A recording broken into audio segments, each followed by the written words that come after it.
저는 좀 고생을 한 편이라서 지금 매출이 1원도 발생하지 않는데 매달 20만 원을 납부해야 하는 상황을 최대한 피하시는 게 좋겠죠. 안녕하세요, 윤성씨입니다. 오늘은 정부 지원 사업을 통해서 창업을 준비하시는 분들을 위한 영상이에요. 저는 사회적 기업가 육성 사업 9기로 창업을 했는데요.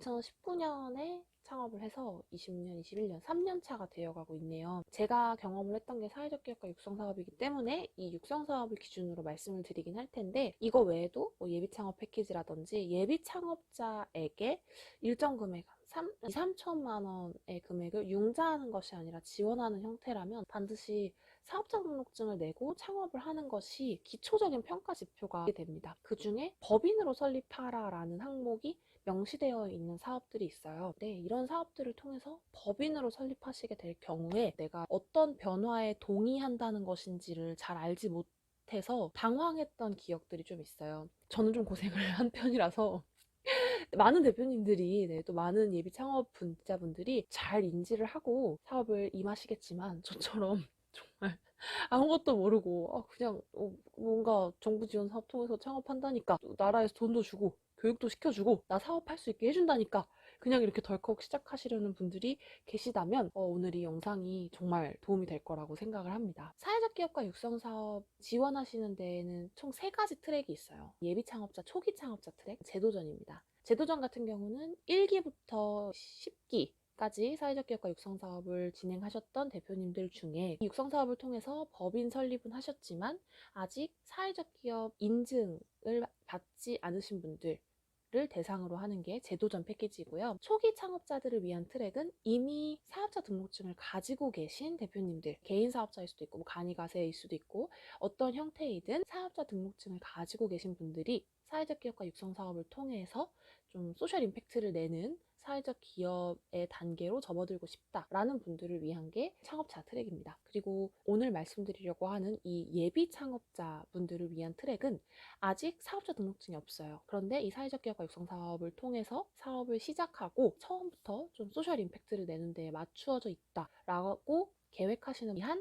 트랙입니다. 각 트랙마다 평가 지표가 조금씩 달라요. 제도전과 초기 창업 단계 같은 경우는 사회적 기업 인증을 받는 것이 가장 중요한 평가 지표가 됩니다. 하지만 이 예비 창업 같은 경우는 일단 사업자 등록을 하고 매출이 1원이라도 발생하는 게 목표예요. 근데 이때 제가 잘 알지 못해서 당황스러웠던 부분은 바로 이 사업자 등록의 형태인데요. 우리나라에는 사업자 등록의 형태에 총 3가지가 있습니다. 간이가세, 일반과세, 그리고 법인이에요. 간이가세 같은 경우는 내가 자연인의 형태로 있다가 사업자 등록증을 띡 만들게 되었을 때 이제 좀 법이 바뀌어서 연 그 한 8천만 원 정도 선의 금액 미만까지의 매출 이 1년에 나올 경우에 간이가세 자격을 유지하게 됩니다. 이 경우에 부가가치세를 납부 의무에서 면제를 받게 되고요. 제가 간이가세도 해보고 법인도 해본 입장에서는 사실 간이가세가 훨씬 세무 회계나 운영에 있어서 관리하기가 쉬웠어요. 이 8천만 원 선을 넘어가시게 될 경우, 그리고 넘어갔지만 법인격으로 전환하시지 않은 상태에 계신 모든 사업들은 일반 과세의 형태라고 보시면 됩니다.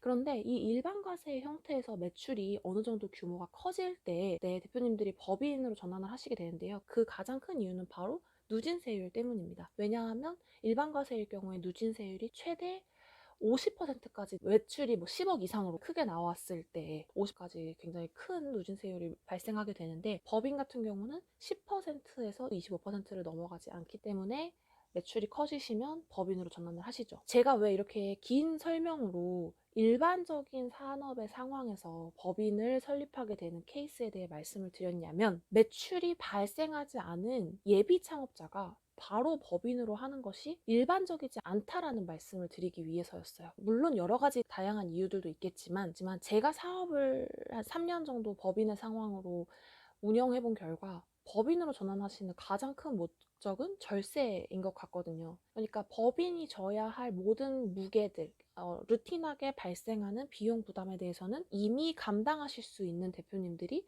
법인으로 가는 게 맞아요. 일반적인 상황에서는.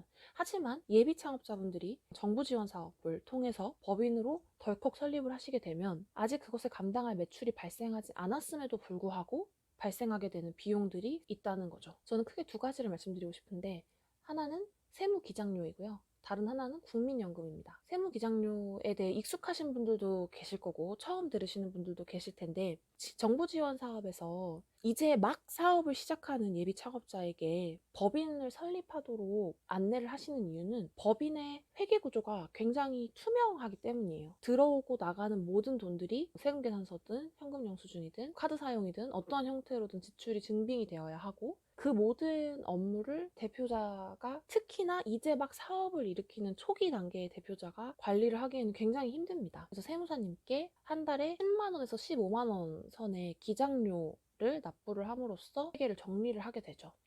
근데 저는 제가 2019년에 처음에 창업했을 때 제 2019년 연 매출이 800만 원이었어요. 한 1년 내내 번 돈이. 이 매출을 발생시키기 위해 쓴 돈을 다 제외하고 나면 정말 수익은 아주 작은 거죠. 그 미미한 수준인 매출 상황에서 한 달에 10만 원, 부가가치세를 포함해서 11만 원의 돈이 매달 꾸준히 나간다는 것이 저에게는 굉장히 큰 부담이었어요. 그 사회적 기업가 육성사업 들어가자마자 저는 바로 법인 설립했거든요. 4월 1일에 설립했으니까 거의 협약서에 도장 찍자마자 바로 설립했어요.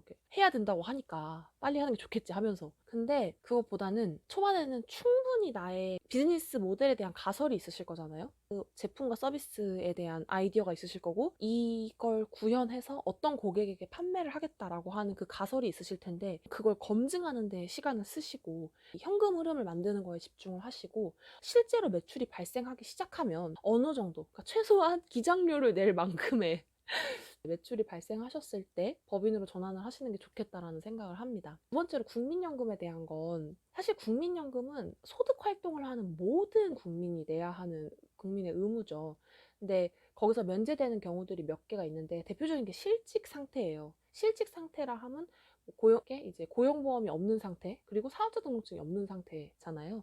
근데 사업자 등록증을 만든다고 이제 바로 득달같이 막 국민연금에서 바로 연락이 오진 않아요. 특히 간이과세로 만드실 경우에는 저의 경우에는 간이과세로 처음 사업을 했을 때 6개월간 연락이 안 왔었어요. 그러다가 6개월 후에였나? 연락이 왔었거든요. 매출이 아직 굉장히 작은 수준이었기 때문에 국민연금 이슈가 그렇게 크지 않았던 기억이 나요. 근데 법인을 설립하게 되시고 거기에 대표자로 내 이름이 들어간 순간 대표자에게 몇십만 원이라도, 저희는 처음 했을 때 50만 원이었어요. 50만 원이라도 나에게 그 월급을 책정해 놓는 순간 국민연금 의무가 생기게 됩니다. 법인으로서 이 월급을 주어야 하는 대상에 대한 국민연금을 납부할 의무가 생기게 되죠. 근데 대표님들이 처음에 딱 사업을 시작을 하시면 내가 곧 법인이잖아요. 서류상으로는 그렇지 않지만 제일 처음 그냥 사업자 등록증을 딱 내고 난 순간에는 일반 과세로 잘 운영을 해오다가 매출이 늘어나서 법인이 설립된 경우가 아니라 맨땅에 법인 사업자를 내게 된 경우에는 결국 이 회사가 성장할 때까지 내가 내 돈을 들여서 계속 성장을 시켜야 하는 상황이란 말이죠. 그러니까 전체 내야 하는 금액의 회사가 50%, 고용자가 50%를 나누어서 납부하는 형태인데 결국은 대표자인 내가 회사가 내야 하는 몫과 내 돈을 합쳐서 통으로 내게 됩니다. 근데 그 국민연금의 최소 금액이 8만 원 정도예요. 그러니까 국민연금을 내야 한다라고 했을 때 소득이 더 커지면 국민연금을 내는 금액이 더 커지지만 그 미니멈이 회사가 내는 돈과 내가 내는 돈을 합쳐서 8만 원이라는 말씀을 드리는 거예요. 그러면 앞서서 기장료가 부가세 포함해서 11만 원 정도고 국민연금이 회사가 내는 거 내가 내는 거 합쳐서 8만 원 정도라고 하면 법인을 설립하자마자 한 달에 19만 원 정도의 금액은 매달 납부해야 한다라고 생각해 주시면 되는 거죠.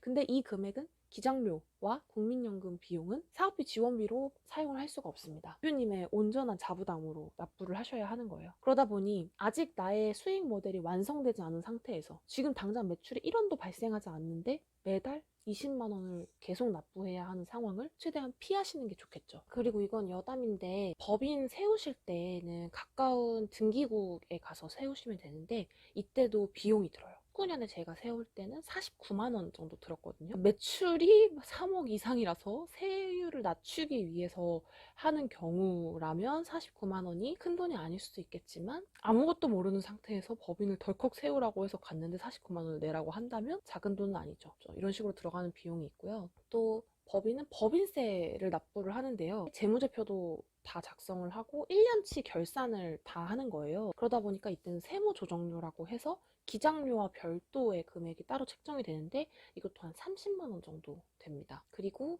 사무실을 이전하실 때 일반 과세자나 간이과세일 경우에는 사무소를 뭐 이전하거나 이럴 때 어떤 비용이 발생하진 않거든요. 근데 법인 같은 경우는 사무실을 이전하게 될 때 마치 사람이 이사했을 때 주민세 신고를 하는 것처럼 법인 신고를 합니다. 이렇게 회사가 이사 갈 때도 돈을 내요.